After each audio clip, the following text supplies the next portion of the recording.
This is Duke University. All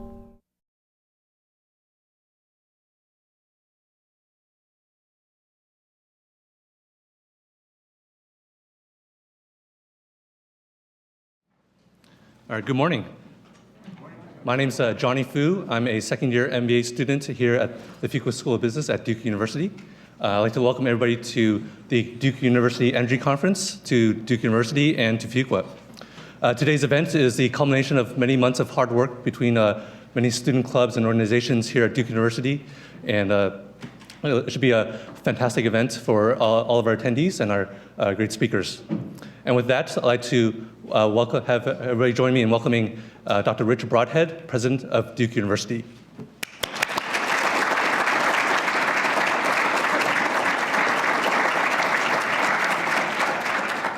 Well, thank you very much, and I too welcome you all to Duke and to the Energy Conference. I was pleased to be asked to say a word at this conference. It is the fate of the president never to attend a conference that he opens, but that's okay. This is a very meaningful event to me, and so I wanted to come and connect with it as best I could. And thinking about its subject, I had the thought, remember the day you learned in Greek mythology the story of Prometheus, the person who stole fire from the gods and gave it to men. And you know that in Greek mythology, that's the story of the origin of civilization. But I suppose it was only as I was thinking about this conference that it occurred to me that in that story, the origin of civilization lies in the mastery and control of energy sources. And when you stop and think of it that way, we do know that the entire growth of what we call civilization, that distinctive form of human society, has to do with the distinctively human ability to control and exploit energy sources. I was interested to look. I don't pretend this is a scientific statement, but my quick search on the web discovered that the human population increased fourfold between 1900 and 2000, but that human energy use increased something like 15 or 16-fold during that period of time. So we think of all those marches, everything we do. We all sit around priding ourselves on sustainability while using all the new devices that themselves use all different forms of energy. And there we are, and we also know that as rising tide throughout the world in recent years has lifted more and more people to the point where they can enjoy some of the benefits of advanced civilization, they instantly become energy users, and so it is that demand has grown and grown. So that's one part of the story, and no doubt the reason we have a conference today is because everyone knows that energy has become not a secondary need of the human species, but a primary need. It really is as primary to everything humans do as the need for food and shelter and other elemental needs of life. But our primary need for energy locks us into the embrace of all kinds of difficulties, which you well know. No one now knows an infinite source of energy, so where will the sources come from? What will they cost? What will be the sustainable economic model? Everyone knows the consequences that energy use has had for our climate and for our environment, so that in pursuit of one elemental need, you end up putting other things you need in jeopardy. I think we have all felt ourselves fairly fortunate not yet to live through a major international cataclysm of geopolitical conflict over energy sources, but I think if you want to think about conflicts in the future, that's always been one of the easiest scenarios to imagine. So you got to figure, this is a security issue, it's a health issue, it's a climate issue, it's an economic well-being issue. It is a most fundamental kind of issues. I presume you are here today because you believe that solving, or at least achieving better rather than worse outcomes in our energy future is not beyond the wit of man. But one thing we do know is it will be beyond the wit of any single man or woman to do this. This is the nature of this problem, is that it's lots of different problems simultaneously. At Duke, we have made our energy initiative one of the signature initiatives for the university going forward, on the understanding that dealing creatively with this subject will be the work of our engineers, of our law students, of our policy students, of students in economics, of students in the business school, students all over the place working together. And when I looked at the list of people coming to this conference, you see the same idea. There are people from government here, because how could you ever solve the problem without governmental actors? There are people from the corporate sector, because how could you ever solve it without action from that sector? There are people from the not-for-profit sector. How could you ever solve it without that? But we know it's the nature of this problem that no one set of actors alone is going to be able to do very much. And so it is the cooperation, in the most literal sense, the working together of groups of people that lays the basis for any kind of hope. I would just like to offer my gratitude to those of you who have left your jobs and traveled to Duke today to speak at this conference. I offer my thanks to every speaker, but certainly to Jim Rogers and Kateri Callahan as our keynote speakers. But I would also like to offer, and I hope those of you who traveled from afar don't think this is too self-serving of me, I would like to offer my special thanks to the Duke students who dreamed up this event. Now, you know that the Fuqua School of Business MBA students have had an energy club, and it has had a conference. But the fun of today's conference is they didn't only want to have a conference with themselves. They wanted to confer with all the other clubs across the university, all the other organizations of students, you know, and I suppose every one of us of a certain age, when you speak before a student audience, you always know it's worthwhile because you know somebody in that audience is going to be the smart person who goes on to make some important move in one of the sectors I've described. We are delighted to have you at Duke. I wish you a great day of conference. When you find the solution to today's issues, make sure to call my office right away. Again, I welcome you all to Duke. Thanks so much.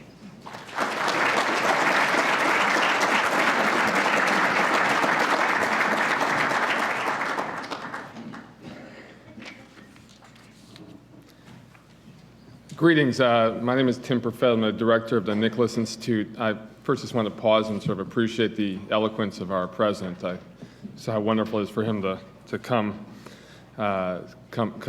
invoke this conference for us. It is also my really distinct pleasure to introduce to you today our first keynote speaker, Jim Rogers, the CEO of Duke Energy. Jim has been a friend, a colleague, and a board member of the Nicholas Institute since its founding. When I look at the title of this conference and looking at the future of industry, I want to make sure the audience here really appreciates what a distinct and unique pleasure it is to have Jim come speak to us on this topic. Jim is entering his 25th year as a CEO of a utility in America, and I don't think in those years any CEO has looked more to the future of energy than Jim. Just a few brief things about Jim, who really probably needs no introduction, but it really has been no ordinary year for you, Jim. It's been quite a distinctive year. There's a small merger of $32 billion company that was closed this year, we may have read about, that now appears that the merged company has actually outperformed the street's expectations in its first quarter, so it's something, quite an accomplishment for Jim. On top of that, Jim co-chaired the Democratic National Convention in Charlotte. And for the company, its former executive just became the governor of the state. So this is really quite exceptional year for Jim and Duke Energy. And as I mentioned, Jim's been the CEO for now going in 25 years. And why is it that Jim is able to stay in that role and be so trusted at the helm of these major corporations? I think it's because Jim brings an optimism to the job, but also a serious intellectual curiosity to the job, a willingness to buck conventional wisdom, to ask the hard questions, go out on a limb when he thinks it's necessary. Jim also keeps an open dialogue with everybody who cares about the energy business. When Jim came to Duke Energy, we convened in the first months here a roundtable of all the environmental community here, just so he could engage and understand the issues of the community. He understands the community he's serving, so all will trust him at the helm of those corporations. And he's brought some distinctive programs to North Carolina as well. I just want to call out a few. His efforts at Save-A-Watt and the ability to try and, the effort to make energy efficiency work with the business model of a regulated utility, where it famously for years has not. And his efforts in Charlotte through Envision Charlotte and now launching a company called E4 to try and make Charlotte and the state a hub of energy activity for the world. Akin to Silicon Valley. But most of all, I think what Jim brings is Jim leads his company with an eye beyond just the next quarter, distinctively amongst his peers. Now, we just heard that last quarter went pretty well, so he looks at the quarters as well, but really with an eye towards the world that he's going to leave for his grandkids. And that is why, what makes him really unique amongst his peers, and perhaps unfortunately, and that is why it's a thrill to have him come here and talk to us about the future of energy and the world that energy will leave to his grandkids. Thank you, Jim.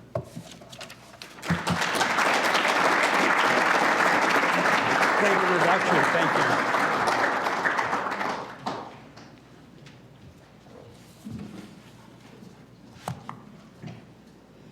Good morning. Tim, thank you very much for that wonderful introduction. You've raised the bar for me. Made it a little more difficult for me with that wonderful introduction, but thank you so much.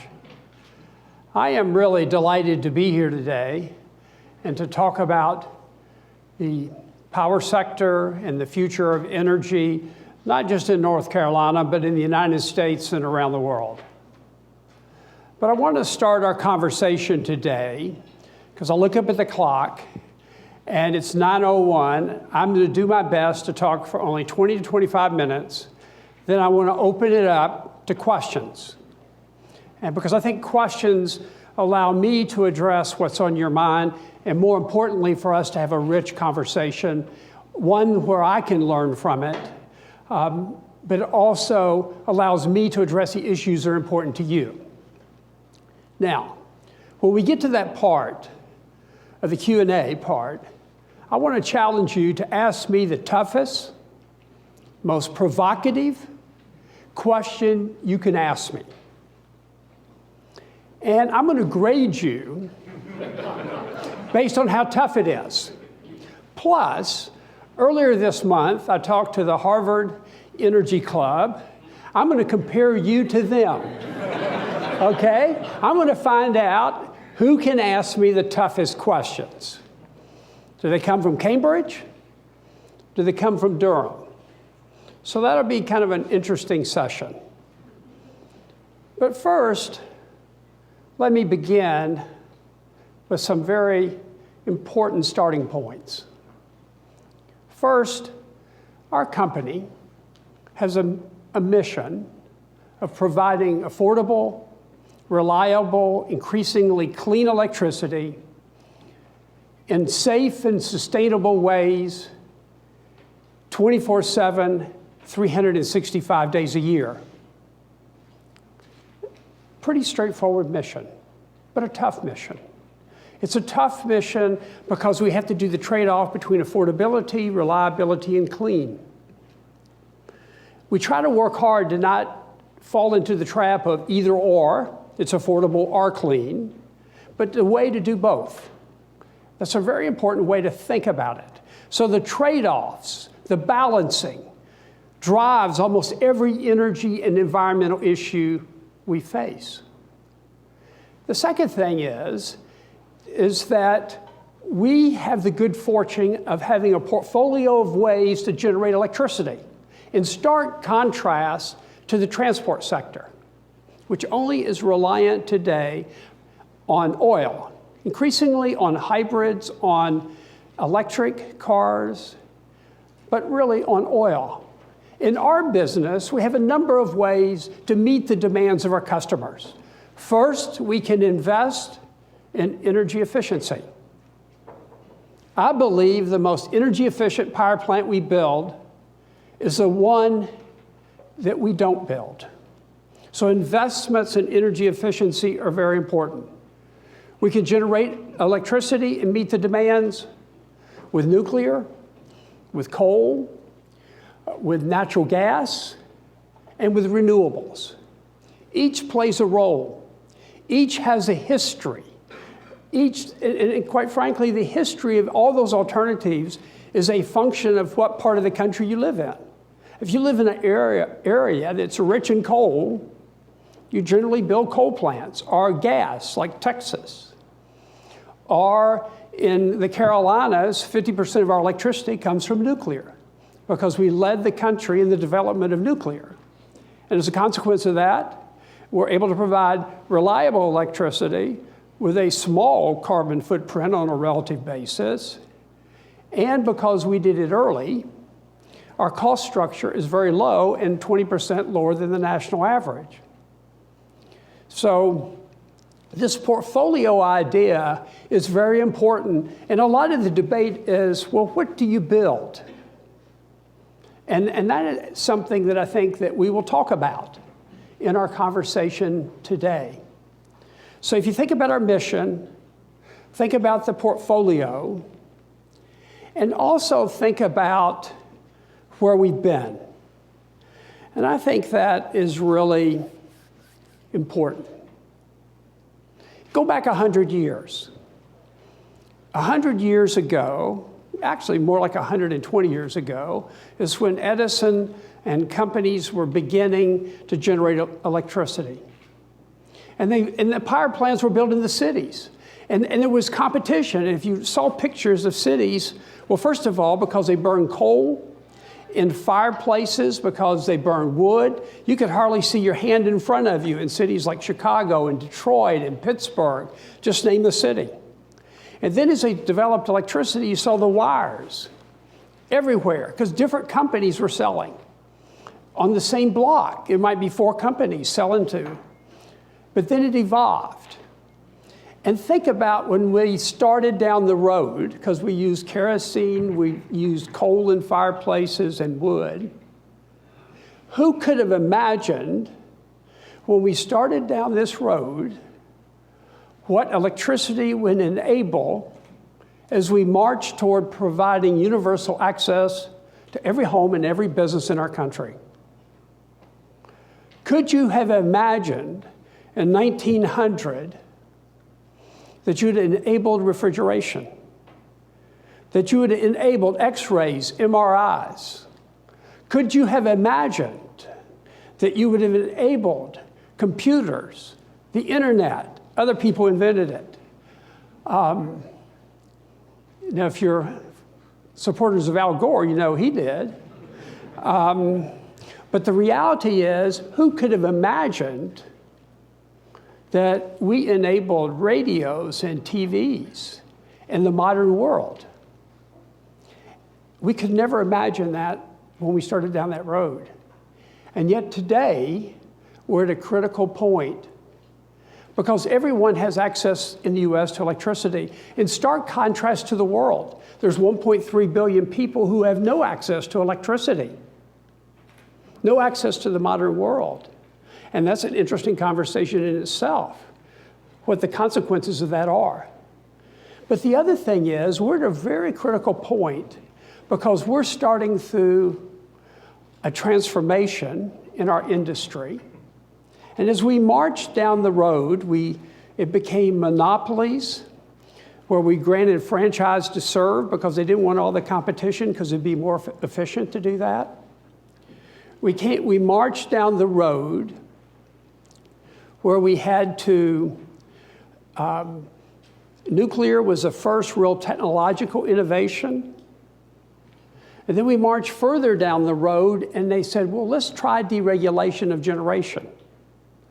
And today we sit in a hybrid world where 19 states have deregulated generation, transmission and distribution is still regulated, and there were other states like North Carolina and South Carolina remain vertically integrated and regulated as they always have been during this period of time. But today we're at a different place. But all through this period, and certainly in my experience as CEO, I have always run the business recognizing that we should take a stakeholder approach. What does that mean? That means my assignment is to create value for our customers by providing electricity, to create value for the investors, whether you're debt or equity investors, to create value for the communities that we serve, to create value for our employees, to create value for the environment, to create value for all those who are all our vendors. So we have this incredible network, and oftentimes we try to create value for all, but sometimes we have to balance those. Again, back to what I said at the beginning with respect to the portfolio. This notion, a nuanced notion of trying to get the balance right, both in the service we provide, but also with respect to creating value for our stakeholders. And so these are kind of basic principles, and this is the history. But now we're at a different place. Think about where we are. Maybe it's better to go back to 2007. Think about what we imagined. We thought in 2007 that natural gas prices were $10 to $12 an MMBTU. We were on the edge of a nuclear renaissance in this country. We were also at a very interesting place in that we projected the growth in the demand of electricity to be 40% by 2030. And the economy was booming. I mean, that's not so many years ago. But a lot's changed since 2007. First, we've seen a deep economic recession. And the reality for our sector is the demand for electricity is fallen to such a level that we will not be back to the 2007 level until 2016 or 17. Almost a lost decade in the demand growth for our business. Now, for our environmentalists, that's a good thing, particularly with respect to the emissions of CO2. But the reality is we've lost a significant growth in the demand. The second thing is we've seen a decline in energy use. I mean, residential use, industrial use. It's bad news when you lose industrial, because that really means you're losing jobs and investments in the places that you serve. But we've seen an interesting dynamic on residential. We're seeing per residential usage actually decline during this period of time. In part because of more efficient appliances, in part because of more efficient homes, in part because of utility energy efficiency programs. All these things are really reducing per residential use. And that's a good thing for a wide variety of reasons. But at the same time, we have seen the rise of the digital grid. Now, I am very reluctant to use smart grid because smart grid is a concept that's been oversold, overhyped. And as A.C. Clarke says, all change is overestimated in the short term and underestimated in the long term. And I think that will be true as we move from an analog grid to a digital grid. And what it really means to me is two-way communication on our distribution network. Think about it. We do not know when a customer's out, they have to call us. We have an analog grid. But with a digital grid and with communication, we will know that. So our reliability, which is already 99.9%, will improve. Our ability to restore service will improve as a consequence of that.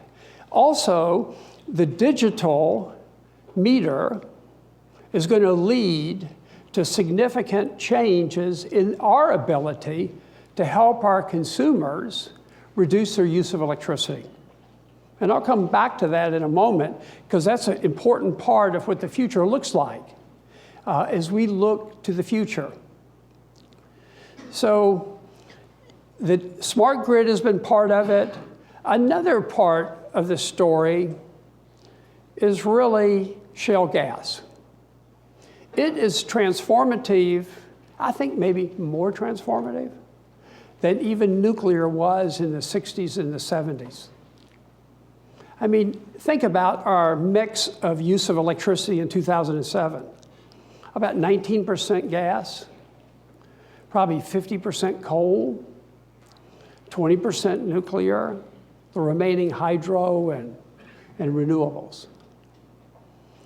And what has happened in the last 5 years is so remarkable, tied to this shale gas revolution. As I said a moment ago, gas was $10 to $12 an MMBTU. Today, I didn't check this morning, but it's about $3.75, and it was low as $1.82 earlier this year. That and the amount of gas available to us is dramatic compared to what we thought in 2007. In 2007, we were just finishing billion-dollar investments in LNG terminals to import natural gas because we were running out. Now people say we have so much, they're looking at making billion-dollar investments to export natural gas. I mean, what a turnaround in 5 years. And people think we're kind of a slow, sleepy industry. But that's a really dramatic change because we're a long cycle business. We build power plants for 40 years, 60 years. We have to deliver annually, but we have to look long term. But this shale gas thing is transformative. I look at our system. We used to dispatch hydro first, nuclear, then coal, because it's incremental dispatch, marginal cost. But today, we dispatch after nuclear our natural gas combined cycle plants. And that's a pretty dramatic change. The other thing that comes from the shale gas in the United States, remember I talked about 50% coal? This year, my prediction is it'll be about 30 to 35% coal, 30% to 35% natural gas. The greatest competition to coal in this country, a lot of people say it's EPA regulations. I say it's natural gas because it's cheaper and it's cleaner. And we have the combined cycle units to use it. And that's another thing that's happened. There's been significant changes in EPA regulations. And these regulations are on SOx, NOx, mercury, fine particulate. And it's going to require us to make investments to reduce these emissions. But we saw this coming. And our combined companies has had a $9 billion program where we built new plants. We built 10 new plants. All will be online by the end of this year, or one next year. And as a consequence of building those plants, we're going to shut down 90 old, high-emitting coal units throughout the areas that we serve in the Midwest and in the South. That's going to reduce our carbon emissions dramatically from about 150 to maybe 100 tons. Still a lot, by the way, 100 million tons. Sorry, left off a, I'm a lawyer by training, I don't do numbers. And so, in our emissions of SOx, NOx, and mercury, we're talking about reductions of 80 and 70 and 60% as a consequence of shutting down those old units and building new plants. 2 coal plants, one here, very controversial, Cliffside, but it's one of the cleanest coal plants in the country. Our coal gasification plant is the cleanest plant, not just in the United States, but around the world in terms of the use of coal. And the remainder of the plants we've built have been combined cycle plants. So this shale gas revolution has been transformative. And it's allowed us to comply. I mean, think about the balance I talked about at the beginning: affordable, reliable, clean, increasingly clean. Clearly, our emissions footprint is much improved, SOx, NOx, mercury, CO2, but it's more affordable because the gas prices are lower, cheaper than coal. That's why we're dispatching it before. But we saw that coming. That's why we built those plants. Now, we didn't imagine that shale gas would be as dramatic as it was. I mean, I kind of was reluctant to embrace shale gas because I remember being in Washington in 1978 when they passed the Fuel Use Act that outlawed the burning of natural gas for electricity because it was a premium fuel and we're running out of it in the United States. That law was repealed in '85. I've seen the volatility of natural gas. I got to a place, and I used to be in the gas pipeline business. I used to quote Benjamin Franklin. Remember what he said? He said, there are only 2 things in life that are certain: death, taxes, And I added to it the volatility of natural gas prices. Now, that still might be true, but I don't see it in the foreseeable future. So I see shale gas as something that's been transformative to our industry, transformative to our country, and is going to give us an opportunity to become a net exporter of BTUs. I just read the IEA report, and they basically predict by 2030 the US might be an exporter of oil. Imagine that. But I think we're going to be a net exporter of BTUs with coal, refined products, and even natural gas by the end of this decade. So that's a pretty different place for our country to find itself, kind of compared to where we thought we were in the 1970s, or where we thought we were just in 2007. The other thing that I would point out is this is a combination of the recession, but also shale gas and emphasis on energy efficiency and CAFE standards, that we're on track to achieve President Obama's objective to reduce CO2 17% below the 2005 level by the end of this decade. We're going to do that as a consequence of that combination of factors.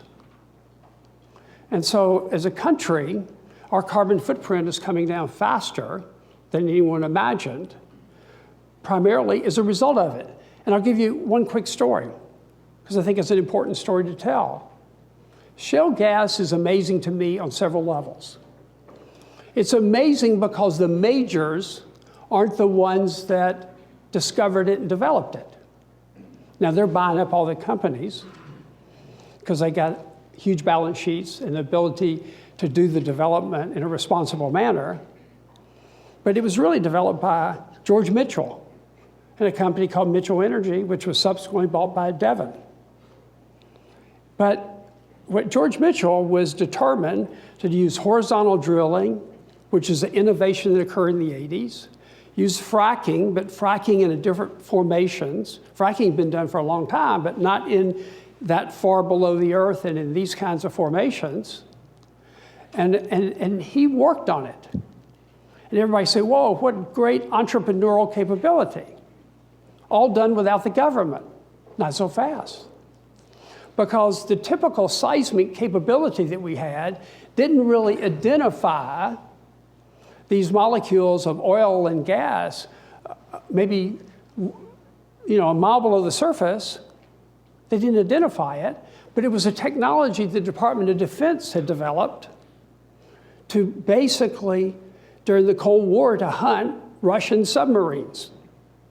And so Mitchell worked with the government to develop this technology and to use it to discover these formations deep below the surface. And it's that transition, it's interesting that not done by a major company, done by independents, done in cooperation with government technology. And that's a story about kind of the future of innovation in our industry. And I worry about that. I worry about it because we're a large company now. This combination with Progress has made us the largest utility in the US, second largest in the world. And because in my mind, big and smart, big and agile don't go together. I think the key to success is having the capability to see the future, to act on it, to be agile, be smart, to look around the corner, and to make things happen and not be complacent. Because big companies tend to be complacent. So that's my number one fear. I'm proud to be the largest. I think it's a smart place for our customers because we'll have a lower cost of capital. But I fear that we won't adopt and innovate in the way we need to because innovation is coming, not just in the production of electricity, but innovation is coming in the use of electricity. Let me kind of step back and give you a vision. Every power plant that we own today is going to be retired and replaced by 2050. We have a virtual blank sheet of paper to redesign our generation fleet in a way that makes sense for the future. What a great opportunity. But what a short period of time we have to do it. But we also have a chance with our distribution and transmission, as I talked about earlier, to have a digital grid. What that's really going to lead to is incredible productivity gains in the use of electricity. I see home energy management systems. I see new technologies. You know, you already see a reduction in the residential use. I see significant reductions coming. Most people project that the growth in the demand for electricity is going to be 1%. In our IRP, our experts think it's 1%. You know what the great thing about being a CEO is? You don't have to agree with your experts. And I think that the demand for electricity may be flat or slightly declining in the future because of these productivity gains in the use of electricity. And I think that is a pretty interesting thought. It really challenges our business model. So what is our business model? Historically, it's built on building new plants to meet growing load. Now we're going to have to replace plants with more modern, more efficient, cleaner plants. But guess what? Our customers are going to have a hard time paying higher prices for these new plants as we retire fully depreciated plants. Because look up, look at the light. The light is going to be the same. This is not like going from an iPhone 4 to iPhone 5, where you can say, oh, look at these new, apps or new capabilities. Light's still the same. So one of our challenges is to help people understand that this basic good, and by the way, people in New Jersey and New York appreciate us now much more than anybody. And in fact, I'm very proud of our company. We sent 2,900 people there to help restore service, more than any company in the country. And our people are never happier or have higher morale when they are restoring service. People bring them coffee, they bring them, cupcakes, they bake food for them, and our people feel great about restoring service. I'm not proposing that we kind of turn the lights off for a couple of weeks so you'll appreciate us. But the fact of the matter is, what would you pay for electricity if you didn't have it? That's kind of an interesting way to think about it. What would the 1.3 billion people, if they had the capability, pay to have electricity? I guarantee you what they pay, and they pay a very high price in New York and New Jersey compared to here, they'd pay much more if they could have had it when they didn't have it. So our challenge is to change our business model. We need to move from the way we've been regulated for 100 years more toward a decoupling / formula rate approach. That makes more sense. Because if customers know we don't make money by selling more, then they will trust us to advise them in how to reduce their usage. So it puts us in a position of greater trust. Because we have the relationships with the customers, we have the lower cost of capital than all our customers, so we can help them invest. We can invest on their behalf in devices that reduce their use. We can develop the software and understand the algorithms of the use in the home and reduce significantly their usage, meeting their comfort and convenience criteria. We can do all that. That's the future that we're going to, where our role is not just selling kilowatt hours. Our role is the optimization of the use of electricity in homes, in businesses, in neighborhoods, across our systems, across regions. That is our future. Now, we're going to have to change some regulatory systems. We're going to have to adopt new technologies. We're going to have to use our balance sheet in ways we haven't in the past. We got to be prepared to do that. And I'm excited about that world and our ability to produce significant gains, productivity gains in the use of electricity.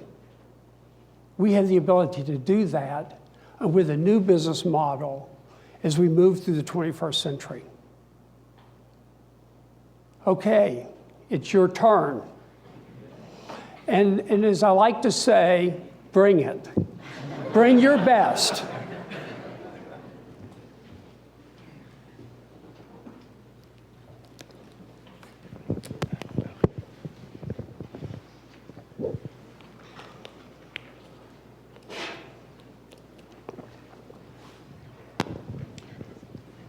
Coming down from 150 gigatons per year to 100 gigatons is commendable. Is that CO2 or is that carbon mass? I think it's CO2. Anyway, but it's not enough in terms of avoiding climate disaster if you look carefully at the work being done by Jim Hansen and others. Why not move more aggressively into deployment of solar and wind? That's a good question. We are. We've invested over $3 billion in solar and wind. You don't see it here because we are developing it where the wind blows and the sun shines. We're basically developing it. We will have, by the end of this year, 2,000 megawatts, and 4 years ago we had nothing. We will have 2,000 megawatts of wind and solar that we're selling to utilities in about 15 states. And so that business we have developed, and actually we're making more money on selling wind and solar than we are on our regulated business here in North Carolina in terms of return on our investment. So we are investing in that business because we think it's important to have the capability to do that. But let me share with you kind of two important factoids. One factoid is, I'm also on the board of the Nature Conservancy, in part because I believe in the preservation of land. It's a principle for me. And I look at a nuclear plant, 1,000 megawatts I can build on 1/3 of a square mile. To get the equivalent amount of energy, I have to build solar on 40 square miles. And I have to build wind on 200 square miles. So that's why if you're serious about carbon, you got to be serious about nuclear. It's an energy density issue for the physicists in the crowd. But there's another conversation I want to share with you that kind of drives me in that direction. Because I've been an advocate for the regulation of CO2. It had made me popular. But the consequence of it is this. One Sunday morning, I had breakfast or brunch with Dr. James Lovelock. He wrote Gaia, Revenge of Gaia. He's 93 today. He's probably 89 at the time. Had a wonderful breakfast with him, trained as a medical doctor. But he has a view. He looks at climate change and the risk associated with that, compares it to the risk associated with nuclear, and it says it's easier to manage the risk of nuclear than the risk of climate change.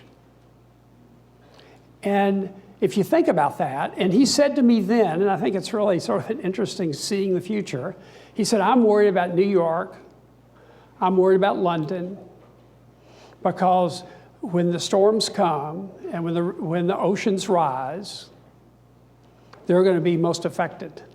They need to be planning on adaptation today. That's what he told me. And making investments in adaptation because it's too late in many ways. Not that we shouldn't work on mitigation, but we ought to have a huge focus on adaptation. May I ask my question? So I'm Marcia Walker with SAP, and I'm not worried about my grade because I graduated a long time ago up here. Right there. Okay, sorry.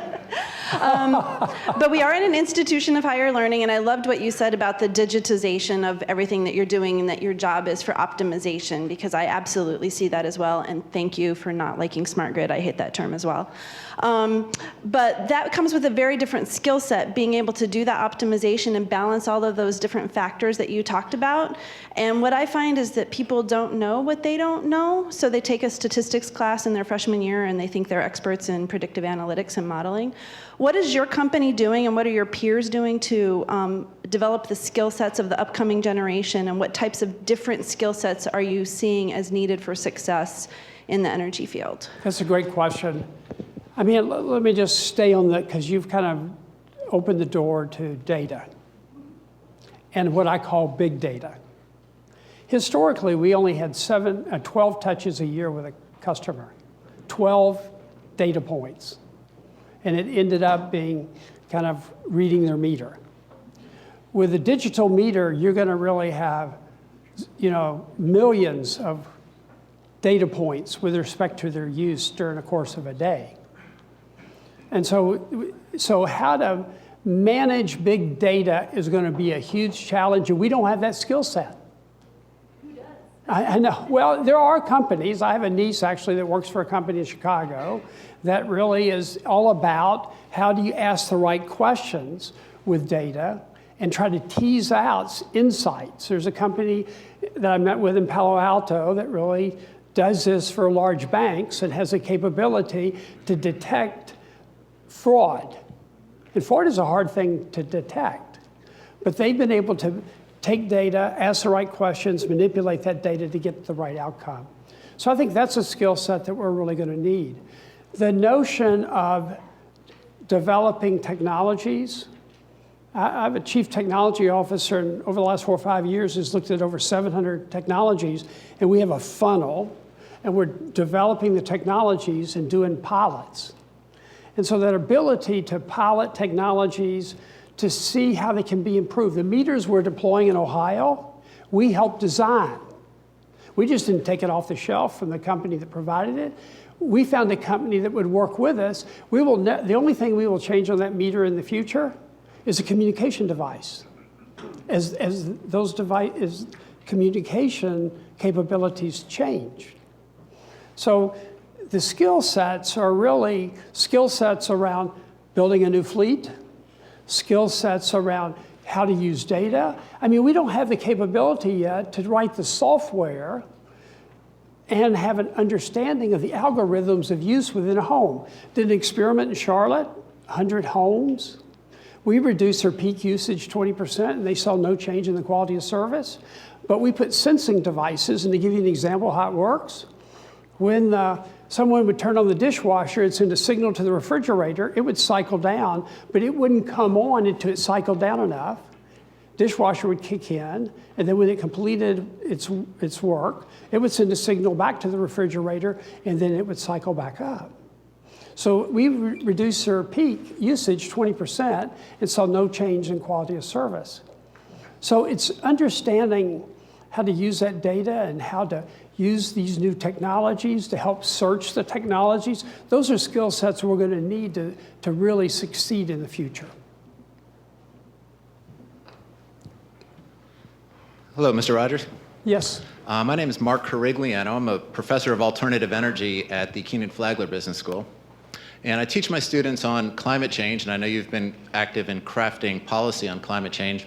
And one of the big challenges is using a cost-benefit analysis in order to determine how much investment should be done today to combat climate change in the future. And with such a long-term vision, the big question is, what's the appropriate discount rate to use to discount future harm to today? So my big question is, what is the appropriate discount rate to take our future harm to today? You're moving to the head of the class in terms of hard questions. I think the way I would answer the question, I can't tell you exactly the right discount rate, but I can tell you the right way to think about it. We need, in cost benefit, we need to use a life cycle approach. For instance, if you're burning coal and it translates into mountaintop mining, where you buy your coal from, and I'm against mountaintop mining. I mean, I grew up in Kentucky, I understand that, and the damage that's done. So you have to factor in all the whole life cycle implications of every source that you use. And I think that is kind of a change in the way we've historically looked at cost benefit. And so I wish I could give you a number But I think it has to be thought of in life cycle terms. That's a better way to think through as you compare different alternatives. One way back. Hi, Mr. Rogers. Yeah. My name is Caroline Hansley, and I'm a junior at NC State, and I'm part of the UNC school system. And the UNC school system pays Duke Energy $200 million each year, around that, for our And I energy appreciate usage. it. Thank you. You're welcome. Thanks for the energy. So part of that is a problem because we're really concerned that our energy is fueling dirty energy sources, causing things like Sandy to happen and increasing climate change, which you talked about is happening right now. And actually 10 of the 16 schools have climate commitments to be carbon neutral by 2050. Yet your 20-year plan projects only 3% renewable energy by 2030. So those things don't really match up. And my question to you is, what is your plan to help the UNC school system hit our climate neutrality commitments and increase more renewable energy? Well, I think the first answer is always an investment in energy efficiency. That often is the cheapest way to reduce carbon footprint. Then you really have, I mean, if you're in North Carolina, you're in a better starting place than if you're in Ohio or Indiana, because 50% of your electricity comes from nuclear, which has zero carbon footprint. So that's a start. But as we are now burning gas, as I said, the electricity you get from us, that carbon footprint is coming down.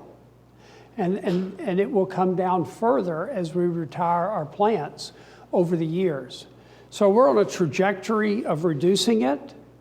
But I think your first thing to do is to look around the university system and look at ways.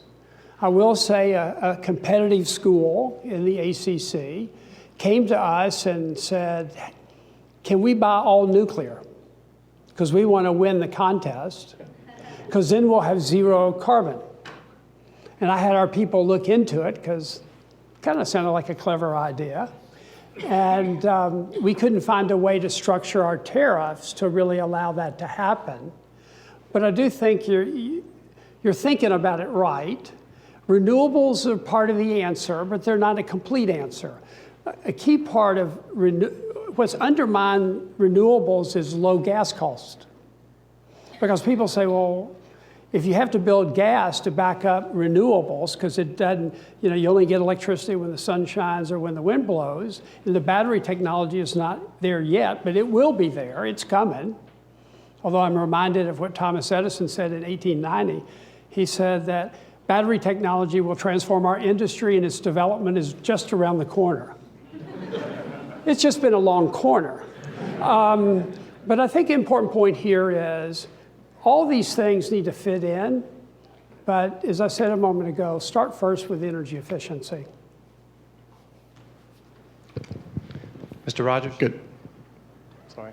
Yes, sir, I see you. Thank you. Good morning. My question, you just mentioned energy efficiency. Could you just provide your thoughts and insights as to how power and utility companies are able to attract capital from investors and also provide an appropriate return, given the fact that those investments could be potentially going to energy efficiency or energy conservation, which has sort of a competing priority as it relates to revenue generation or cash flows. So, curious to know how companies are able to attract that type of capital. Is it sustainable, and is it different from a regulatory environment versus non-regulated environment? Any kind of thoughts you can give on that would be appreciated. First of all, I'd redefine our business model to give us the same incentives to invest in energy efficiency as we do in generation. So if I put $1 billion in energy efficiency, I make as much off that as if I put $1 billion in a nuclear plant. So that's an important change in the regulatory environment. The other important change is really to formula rates, which puts me in a better position to really promote energy efficiency within the home. I envision doing this within the regulated utility. Yeah, you can do it outside the utility, but I think it's better done within. And when we did solar in the rooftop in North Carolina, it was very popular, but the Consumer Council blocked us. We wanted to do a $100 million investment or 20 megawatts, and they limited us to only 10 megawatts because they thought it would drive our price up too much. So it's really about changing the mentality of the regulators and the consumer councils. It all goes back to this balancing affordability and increasingly clean.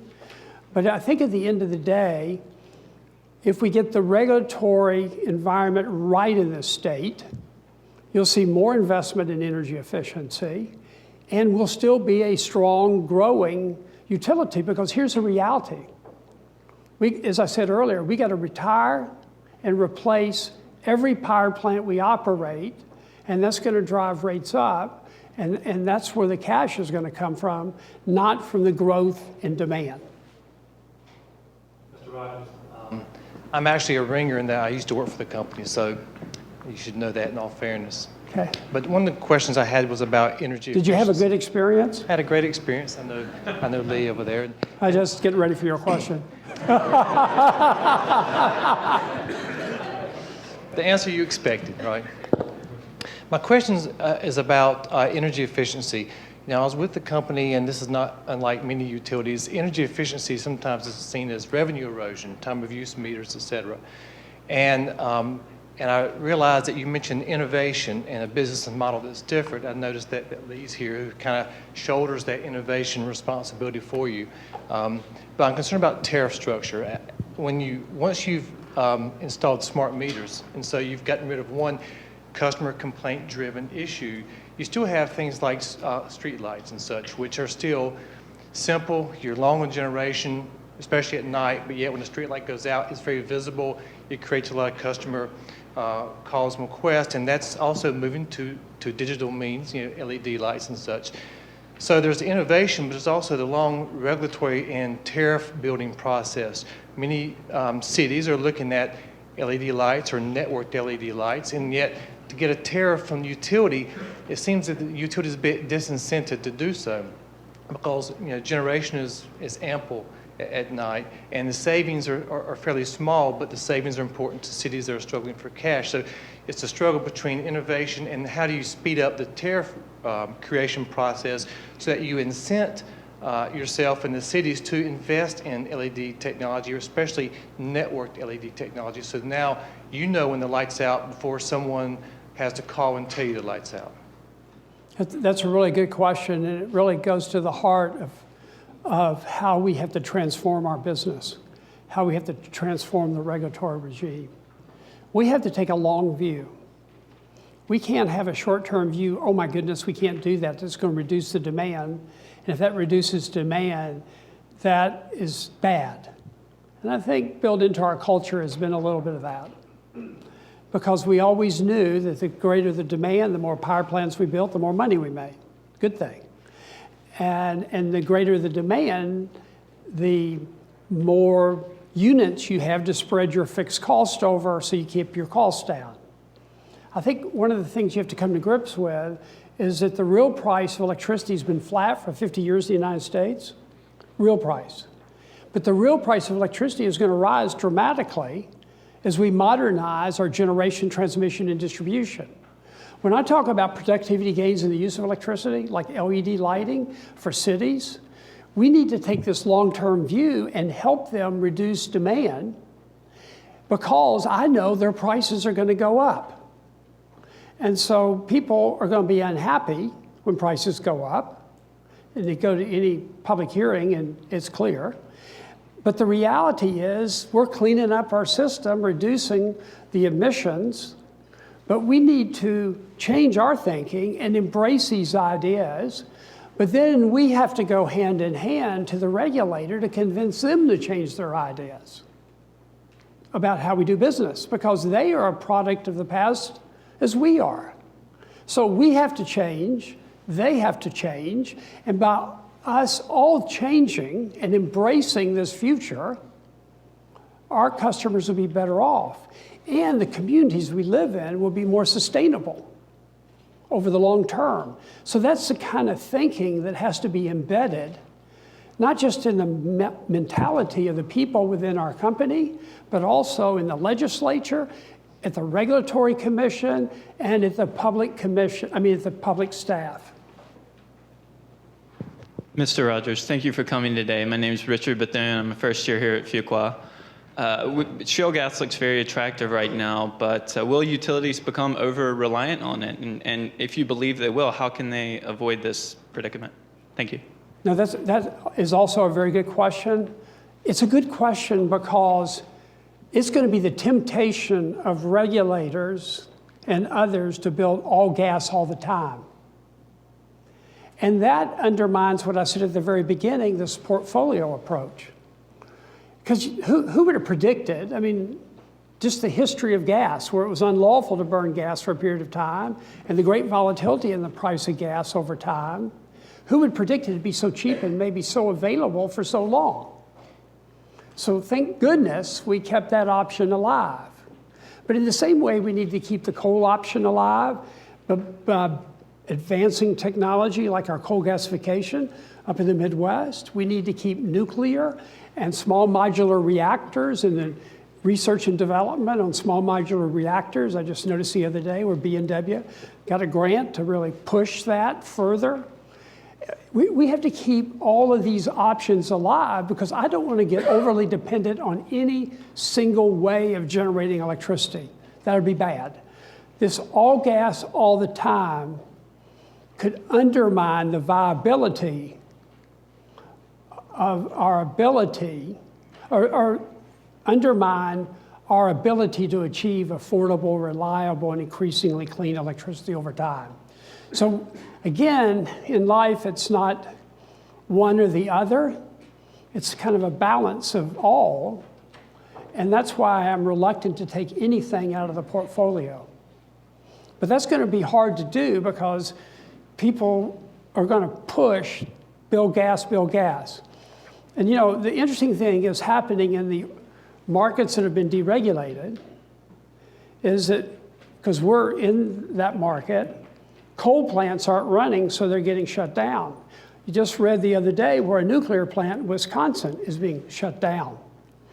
Because, I'm on the board of IMPO, and I know what it takes to run a nuclear plant. As the fleet ages, you have to put more O&M into the plants. You have to put more capital into plants.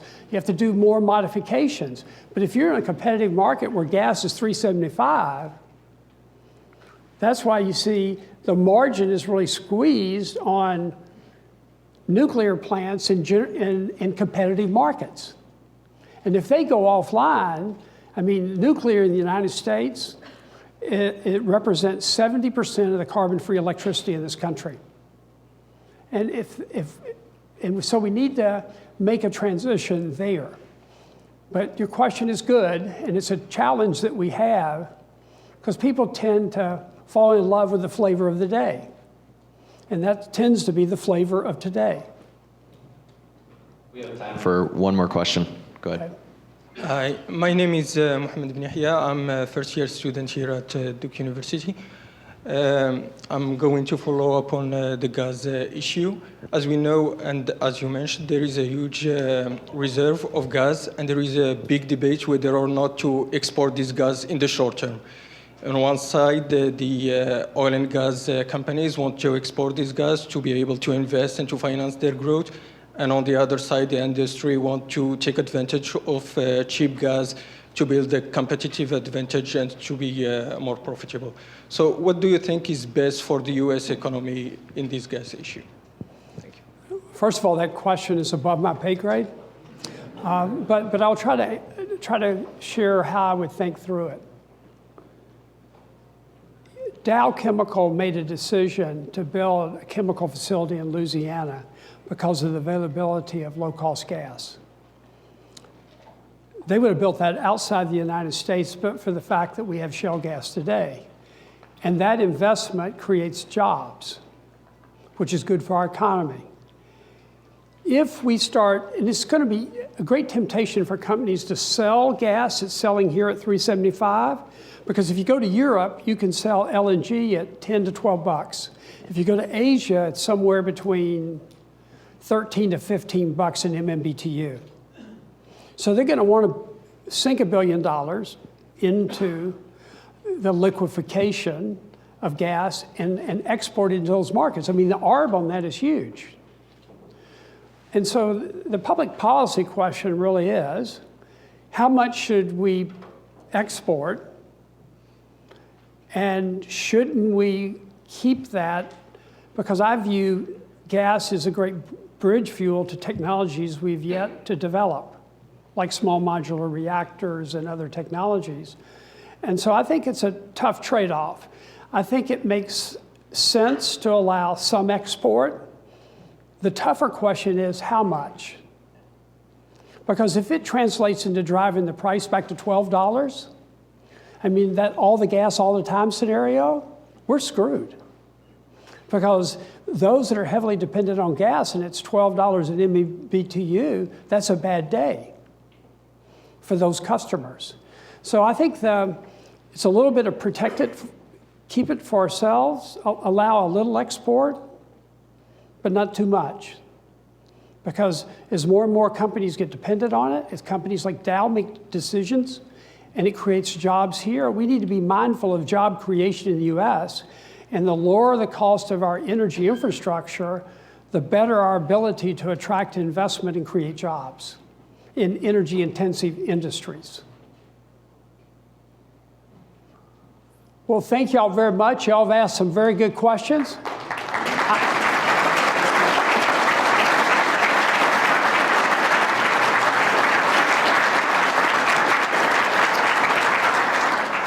You know, Tim is looking at me. He says, Harvard, Duke, how would I do it? I will tell you this. The presentation I made at Harvard, and this is the second time I've talked to the energy group there, and it's in Spangler Hall. I don't know if many of you know who Dick Spangler is. He used to run the UNC university system here in North Carolina. He lives right around the corner from me in Charlotte. But he endowed and built that building. And so when I spoke, I said, it's really great to be here at UNC at Harvard. You know, you're laughing, they didn't. So I think the questions have been terrific both places, and I really appreciate the questions. They were very good, very thoughtful, fun being with y'all. Thanks.